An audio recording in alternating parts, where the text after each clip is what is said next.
गुरुग्राम मेदांता यौन उत्पीड़न केस जो है उसमें बड़ा अपडेट सामने आया। 5 दिन बीत चुके हैं, उसके बावजूद आरोपी का कुछ पता नहीं है। हरियाणा सरकार ने आज शाम तक अब इस मामले में रिपोर्ट मांगी है। पुलिस ने अस्पताल के 10 कर्मचारियों से भी इस मामले में पूछताछ की है।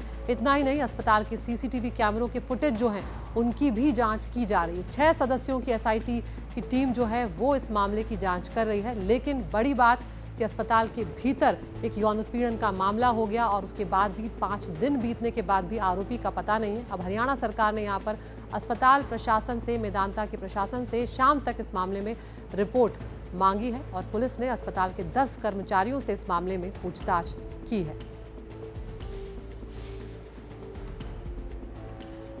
तो मेदांता एयर होस्टेस यौन उत्पीड़न केस में आखिर किस तरह का एक्शन अब तक हुआ है, ये यहाँ पर आपको बताते चल रहे हैं। स्वास्थ्य मंत्री आरती राव जो हैं उन्होंने गुरुग्राम के सीएमओ से इस मामले में रिपोर्ट मांगी है।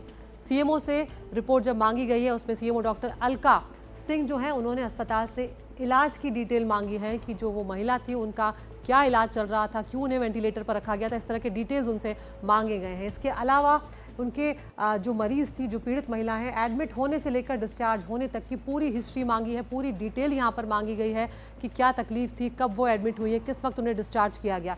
स्वास्थ्य मंत्री ने आज शाम तक डिटेल रिपोर्ट यहाँ पर सौंपने को कह दिया है, यानी कि अब सरकार की तरफ से सीधे तौर पर यहाँ पर सख्ती जो है वो बढ़ती जा रही है। गुरुग्राम के सीएमओ से इस मामले में रिपोर्ट मांगी गई है और देखते हैं कि अब आज शाम तक क्या कुछ रिपोर्ट्स जो हैं इस मामले की सामने आएगी। जांच के लिए यहाँ पर 6 सदस्यों की एसआईटी टीम जो है उसका गठन किया गया है। कौन कौन से लोग हैं इस जांच में वो आपको बता रहे हैं। डॉक्टर अर्पित जैन हैं जो डीसीपी हैं हेडक्वार्टर के, डॉक्टर कविता हैं जो एसीपी हैं, यशवंत हैं इस मामले में जो एसीपी हैं। इसके अलावा एसएचओ सदर थाना के भी एसआईटी की टीम में इसमें शामिल हैं।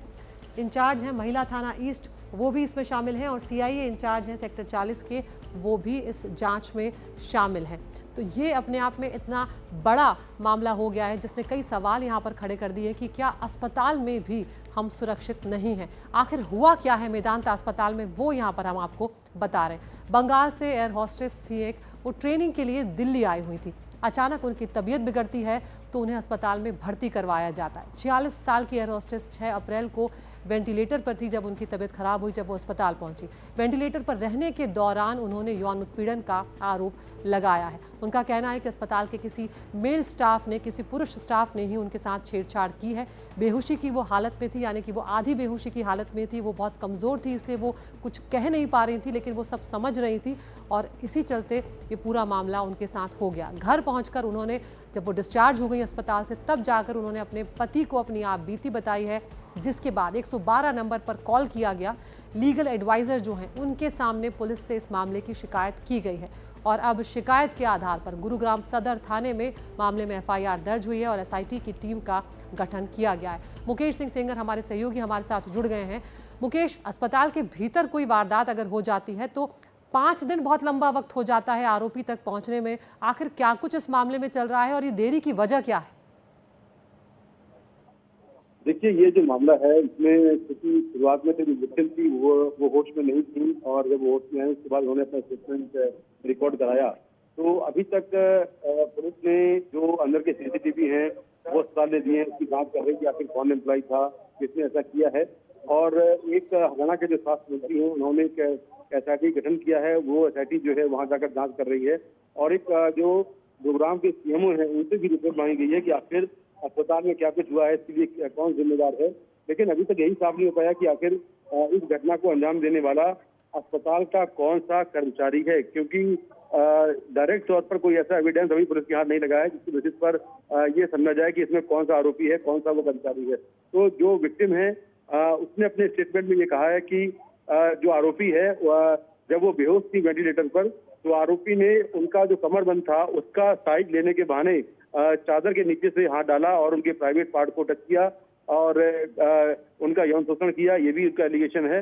तो एक तरह का डिजिटल रेप किया है, ये एलिगेशन है और पुलिस ने इसमें केस दर्ज कर लिया है और जो एसआईटी है वो पूरे मामले की जांच कर रही है। लेकिन हैरानी वाली बात यह है कि अब तक ना तो पुलिस आरोपी की पहचान कर पाई है और ना ही कोई इस मामले में गिरफ्तार किया गया है। जी, यहाँ पर मुकेश, स्वास्थ्य मंत्री आरती राव ने अब सीएमओ से रिपोर्ट मांगी है। क्या अस्पताल प्रशासन की तरफ से इस मामले में कुछ कहा जा रहा है, क्योंकि अब आज शाम तक जब डिटेल रिपोर्ट तो अब देनी ही होगी? देखिए, सर्वधर्म का ये कहना है कि वो पुलिस की जांच में लगातार कोऑपरेट कर रहे हैं। उनके पास जो भी एविडेंस हो सकते थे, सीसीटीवी फुटेज है, भर्ती होने के जो डॉक्यूमेंट्स हैं, वो सारी जानकारी उन्होंने पुलिस के साथ शेयर कर ली है और वो लगातार पुलिस के साथ में कोऑपरेट कर रहे हैं।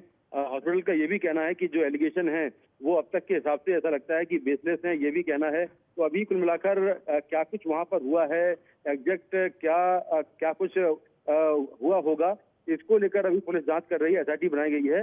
लेकिन जैसे मैंने कहा कि कई दिन बीत जाने के बाद पुलिस ना तो आरोपी की पहचान कर पाई है और ना ही गिरफ्तार कर पाई है। ये जरूर चौंकाने वाला मामला है कि इतने दिन तक आखिर पुलिस कर क्या रही है।